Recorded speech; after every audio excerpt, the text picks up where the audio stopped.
Olá, vamos falar sobre soro e plasma? No dia a dia do laboratório, da clínica, esses termos às vezes são usados quase como sinônimos, né? Mas na realidade, eles representam dois componentes do sangue com destinos e funções totalmente diferentes. Entender essa distinção é fundamental, e é exatamente isso que a gente vai detalhar aqui.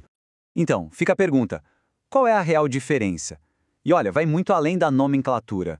É essa diferença que define qual amostra usar para um exame bioquímico ou qual componente transfundir numa emergência e por quê. É uma distinção com implicações clínicas bem diretas. Vamos imaginar uma única coleta de sangue. A partir daquele tubo, o destino da amostra se divide. E o que vai determinar se vamos obter soro ou plasma é o primeiríssimo passo do processamento. É uma escolha basicamente entre deixar a natureza agir ou intervir com a tecnologia do laboratório.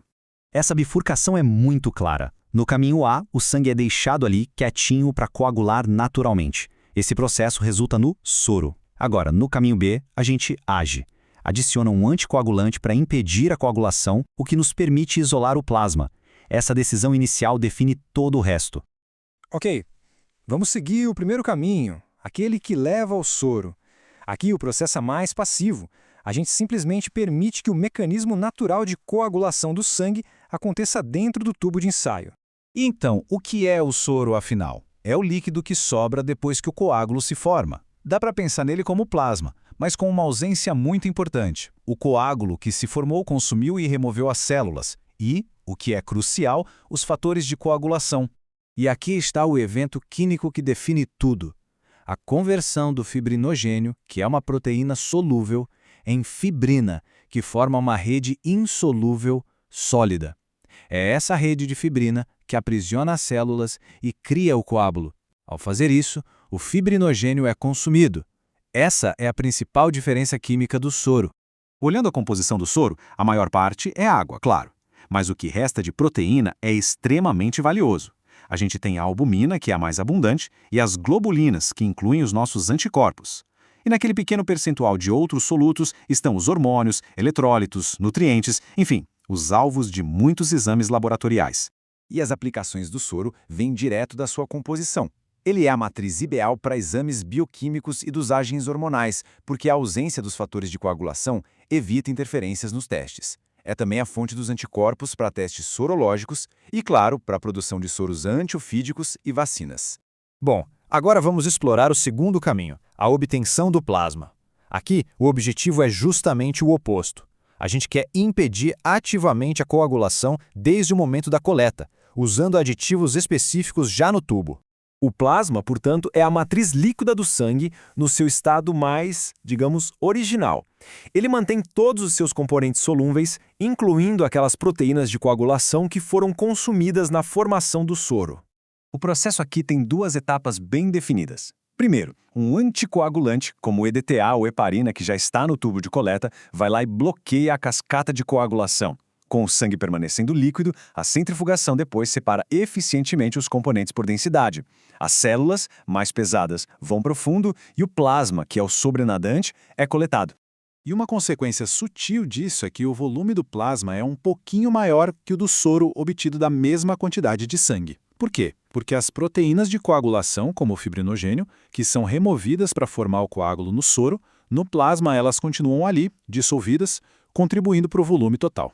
Os usos do plasma são, na sua maioria, terapêuticos. É o que se transfunde em emergências para repor volume e, o mais importante, repor fatores de coagulação para pacientes com hemorragias.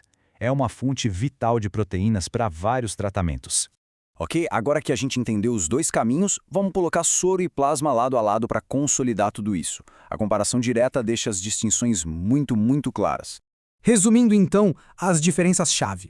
A obtenção do soro é um processo passivo de coagulação, enquanto o plasma exige uma intervenção ativa com anticoagulantes. A consequência principal? A presença de fibrinogênio no plasma e a ausência dele no soro. E isso, por sua vez, direciona os usos primários: diagnóstico para o soro, terapêutico para o plasma. Mas não é só composição e uso, viu? A diferença entre soro e plasma se estende à prática clínica do dia a dia e até à forma como a gente se comunica profissionalmente. E aqui vai uma curiosidade fascinante. A própria aparência do soro pode dar uma pista diagnóstica. Um soro muito amarelo, o ictérico, ou um avermelhado, o hemolítico, ou até um meio leitoso, o lipêmico, isso tudo pode alertar o clínico sobre possíveis condições antes mesmo de saírem os resultados dos testes. E para falar com precisão, a gente usa adjetivos específicos. Sérico se refere a algo do soro, como em níveis séricos de glicose.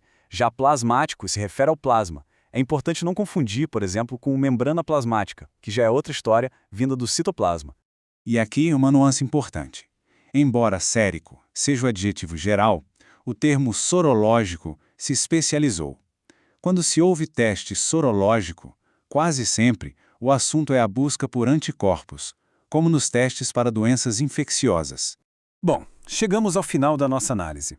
A distinção entre soro e plasma, como vimos, não é um mero detalhe. É um conceito fundamental, com consequências muito reais na medicina. E para fechar, uma pergunta que agora fica fácil de responder. Com base no que vimos, fica claro por que se transfunde plasma e não soro numa emergência, né? A resposta reforça a lição mais importante. O plasma salva vidas em hemorragias porque ele ainda tem as ferramentas para estancar o sangramento. O soro, por outro lado, já gastou essas ferramentas. Entender isso é entender a essência da fisiologia do nosso sangue.